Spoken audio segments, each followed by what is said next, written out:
Welcome to Kicking and Eating, where we talk about martial arts and what's happening. I'm your host, Shihan, Chef Yah Sigidi.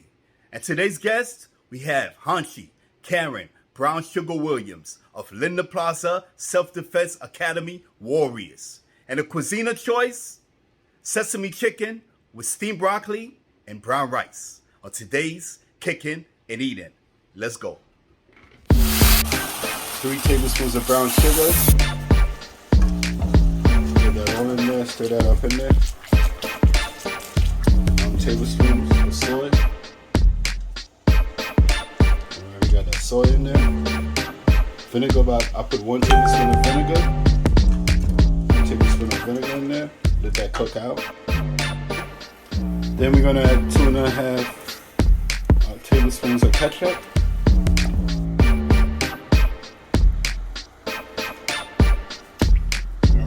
Begins to boil.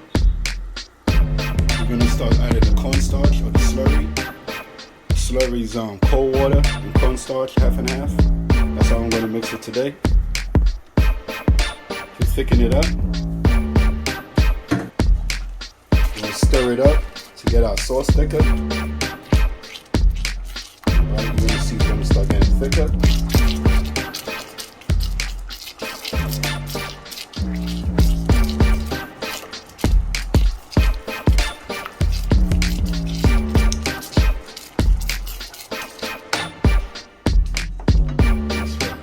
Toasted sesame seeds. Yes. And then we're going to add our sesame oil last. The sesame oil, when you cook it, dissolves on high heat, so we're going to add it last and just stir it. Alright. And that is the sauce. Alright. Next week we're going to work chicken, broccoli, and brown rice. Alright? There we go. Alright, get it in a thick consistency.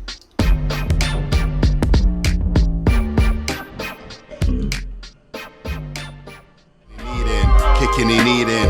We talk about martial arts and what's happening. Kicking and eating, kicking and eating. We breaking bread on the spot thing. Kicking and eating, kicking and eating, kicking and eating with my guests. That's a sure thing. Kicking and eating. All praises due to the one that made all things.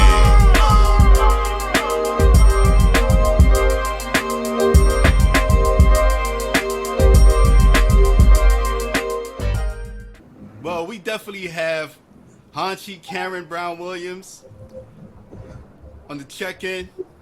All right, from Linda Plaza Academy Warriors, Self-Defense Academy Warriors, right?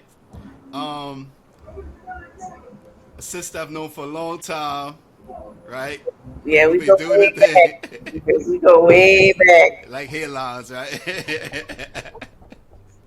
We go way back, and I'm definitely happy to have this sister on the Kicking and Eating podcast. My first question I want to ask you, my sister. Ever since you were a child, did you always have like that, that teacher instinct, that leadership, that nurturing instinct within your soul? Because your brother told me that, certain things about you, and he said, yo, my sister was always this way. Oh, well, being the oldest, nurturing towards him, sort of, like I could pick on him. Nobody else better not mess with him. But I think that the leadership part, the teaching part, all of that was cultivated down in the dojo, right? Mm-hmm. Because, we had the older kids that would look out for the younger ones, and then as you moved up in rank, you became responsible for, showing other people how to do katas or, teaching them and bringing them along so that they can make it to the main stage, so, that was just something that you just kind of learned. Mm-hmm. That's something you just kind of learned from Tom, right? Yes. Tell us what piqued your interest in the martial arts? Yeah, that's a loaded question. I had always gone down to EP with my father when I was little, before I even, before Linden Plaza was even formed. So when Linden Plaza was formed and they were doing outreach and, getting other people to come and join, it was like, what about me? Yeah, yeah, yeah, you yeah, know, yeah. so, I was brought down to the dojo and I've been there ever since. Oh, that's dope. That's dope.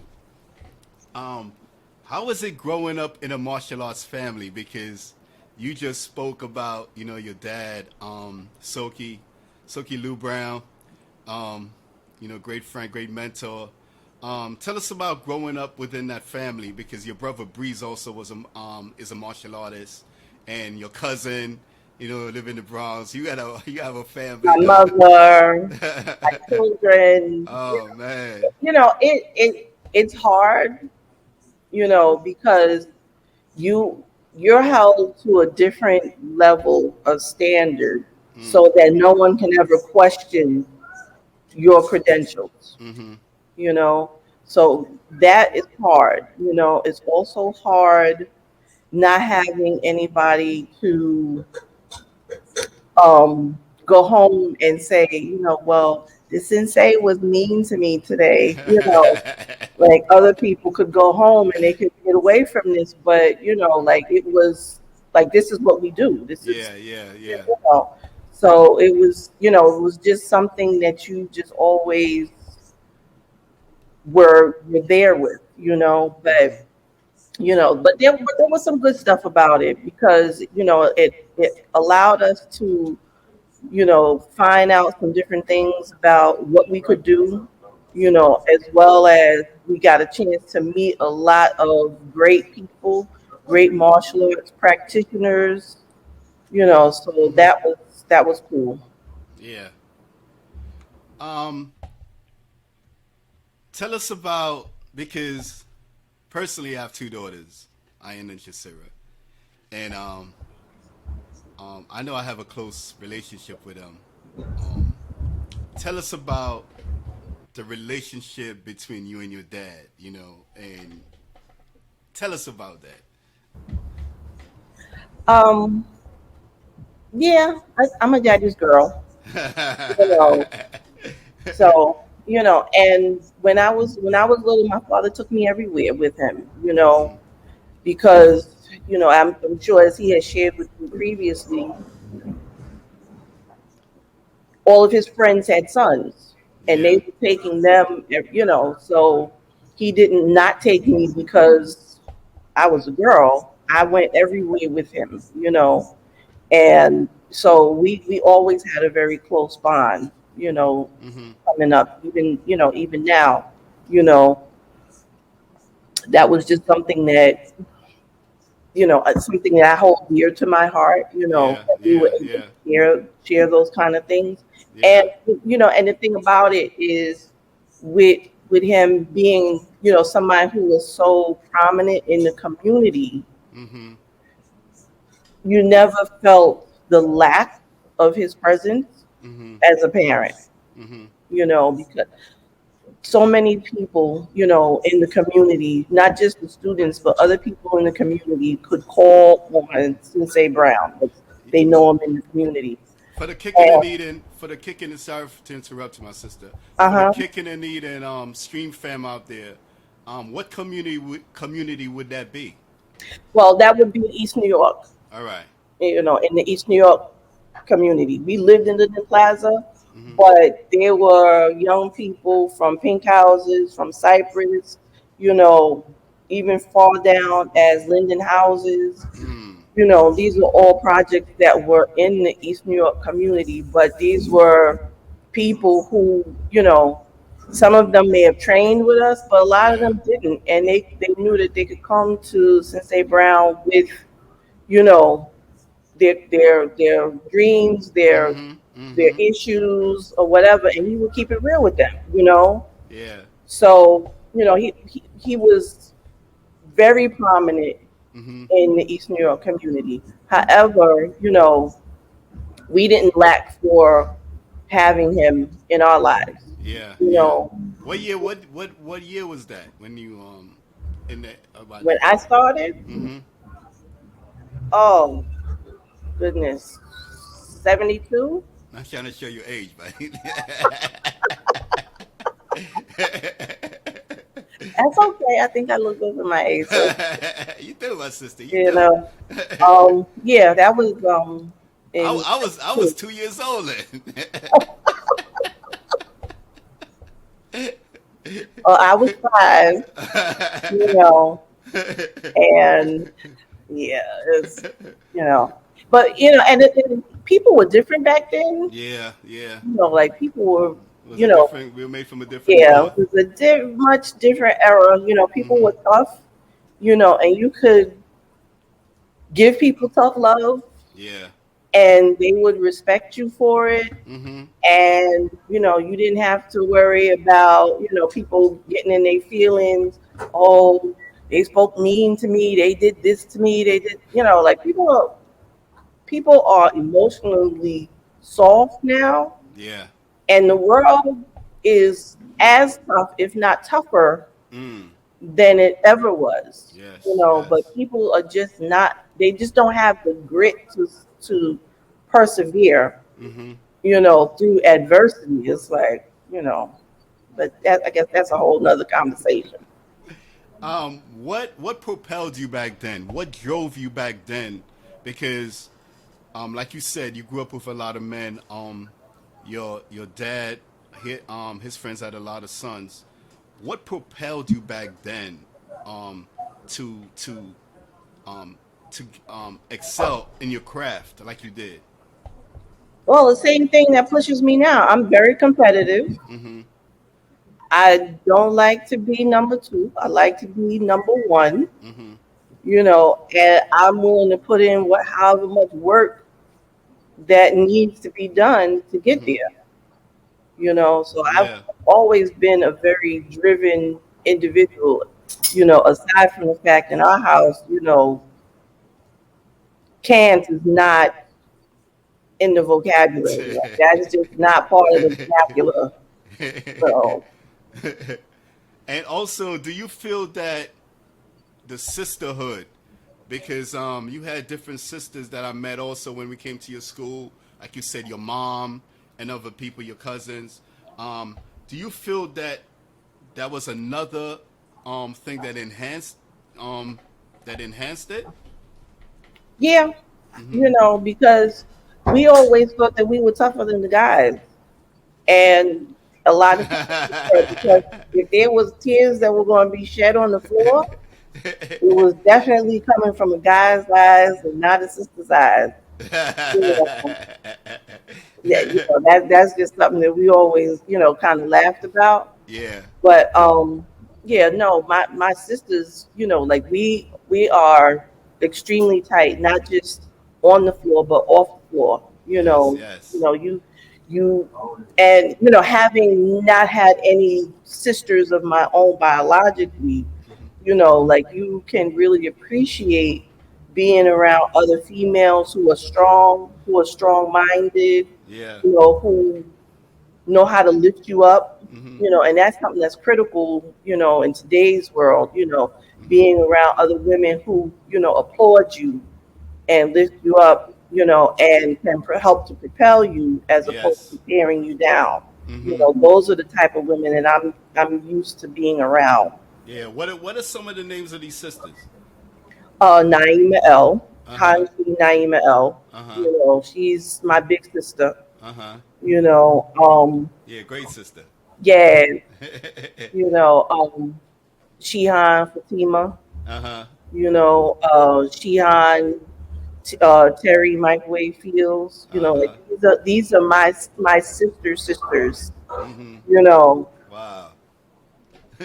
we've been together for decades, and we've been through Wow. some wars. Mm-hmm. Especially like with Naima El and I, like coming up in the tournament circuit in Mm-hmm. the mid to late '70s, And somewhat into the 80s, you go to the tournament circuit and there weren't any female categories. Mm-hmm. So if you were going to compete, even in Comite, you Mm. were competing with guys, Yes. you know, and so for young women who are in the martial arts today who can go to tournaments and compete amongst other females, Mm-hmm. there are people like us, uh, Soke, Firefox, Mm-hmm. you know, um, Elba, Cookie Melendez, like, these are some sisters that I, competed against, that came up, who've been in the art, close to 50 years. Wow. And, we were out there when it was just us against the guy, Oh man. So, it became, it became something where a lot of the senseis started to get together, Mm-hmm. just to make sure, if you're gonna be there this week, then I'll bring my girls so that we can, start to compete. And that's how you started to get, Kamite and Kata, Yeah. Yeah. self-defense, Mm-hmm. you know, um, categories for females. Mm-hmm. Because before then, you didn't have that, Yeah. one of our, mothers, you know, Shihan Lady Chocolate, Mm-hmm. she was a mother out there fighting, young men, Wow. in the 70s. Like, Oh I man. mean, that shouldn't be, you know. Yeah. But, martial arts is a very male dominated sport, even now, it is. Mm-hmm. But there are a lot of good sisters out there, strong sisters on, who have been on the forefront for a Yeah. long time putting in work. Yes. Definitely. Definitely. Um, you could tell us about one of these fights that you had that is memorable to you. Well, one, one that I can remember, um, Sensei Rudy Jones, Mm. he used to give these tournaments at PS 335 Mm-hmm. in Bed-Stuy over by oh goodness, what are those projects? It was in Brooklyn. Anyway, I, Yeah. I can't Yeah. remember the project, Mm-hmm. but he used to give these tournaments, regularly, good Yeah. tournaments. And on this particular Sunday, Grandmaster Ed Pugh, God rest his soul, he was Yes. there, Oh, and a this. lot of the EP brothers were there. Mm. And usually, like, they didn't really do the tournament circuit very heavily. That Yeah. wasn't, the Grandmaster thing per se. But they would show up from time to Yes. time just to see how we were doing out there in the field. So we were Yes. there, and I had made it to the finals, Mm-hmm. and we had to fight on the stage. You know, Mm-hmm. and I was a little nervous. But because there was a lot at stake. Because Yes. like, you can't go out there and make the system look bad in front of the head man. Like, that's just not a thing. But I got out there and I did my thing. I was fighting against a boy who was a brown belt. I was a Mm. brown belt, Mm. and I was probably maybe about 9 or 10. Ah. You know, and I won. Wow. That's what You I'm know, talking about. you uh, know. so tell us, okay, growing up, how how how influential was faith, you know, in your life? God. Very. Mm. I mean, even now, like, there's, everything that you want to do, you have to step out there with some faith, Yes. you know, Yes. and a little prayer Mm-hmm. never hurt, Yeah. you Yeah. know. But you have to be willing to put in the work. You Mm-hmm. can't Mm-hmm. just say, well, I'll pray to God, and leave it in his hands to make sure that it turns out the way I want it to turn out. No, Mm-hmm. you pray to God that He gives you the strength to do what you need to do Yes, to make yes, it happen. yes. You know, but you ultimately have to put in the work. Mm. We're gonna talk about your young days, right? Um, going to August Martin. Enlighten us about August Martin. Oh goodness. Did you like it as a student? And what were some of your mentors as teachers? Well, I liked August Martin. I had a good time at August Martin. Mm-hmm. You know, um, I had a couple of good teachers there. Nobody that really It's memorable. stuck out. Yeah. I would have. I think I would have wished that my guidance counselor was a little bit more pushy. Yes. Yes. Because I graduated from August Martin at 16. So, Mm. and I have a very late in the year birthday as it Okay. is. All right. So I was, very young Mm-hmm. age wise and a little unsure Mm-hmm. about what I might want to do next, Yeah. you know. Mm-hmm. And I don't think that the guidance counselor was helpful in that. It's like, oh, go to college, fill out these forms, blah, blah, blah, but, Yeah. not really taking into consideration, Mm-hmm. what I might have been going through personally, Yeah. you know. But I didn't do a lot of stuff at August Martin, because, I was on the tournament circuit, Yeah. Yeah. Yeah. so, I know the track coach, Mr. Gross, used to see me in the hallway all the time because I was thin. He's like, "Oh, you should go out for track." Like, My God. yeah, You didn't no, like track? I, it wasn't that. I mean, I like track and field, Mm-hmm. but my life was in the art, Yeah. so. Yeah. And back then we were on the tournament circuit pretty heavy, up and down the East Coast. Okay. Okay. So, What are some of the states that you fought in? um, we've been to Virginia, Mm. D.C., Maryland, Mm. Jersey, um, here, of course, in New York. Yeah. Yeah. You know, um, we lived in Harlem. Mm. We lived in Harlem. And going to a lot of these tournaments, you're coming home at 1 or 2 o'clock in the morning, Yes. Yes. and you got to get up to go to school the next day. You know, yeah, that it didn't leave a lot of room for a lot of other stuff. At least Mm-hmm. not for me, and I was okay with that. Yeah. Yeah. Because that was what I wanted to do. I wanted to be a great martial artist. Mm-hmm. So, that was where my energy was. That's dope. That's dope. To the one that made all things. Jumbo. Big up the ranks that's hitting like gumbo. Podcast lit like power with a jitsu. EP down from bouncy to bolo. Five with the topics when I interview. It's easy to gritty like sharp as Kinsu. Each one teach one, then we continue. Build and destroy all negative around you. Spilling all the beans so we could grow and feed you. Like and subscribe so we could later hit you.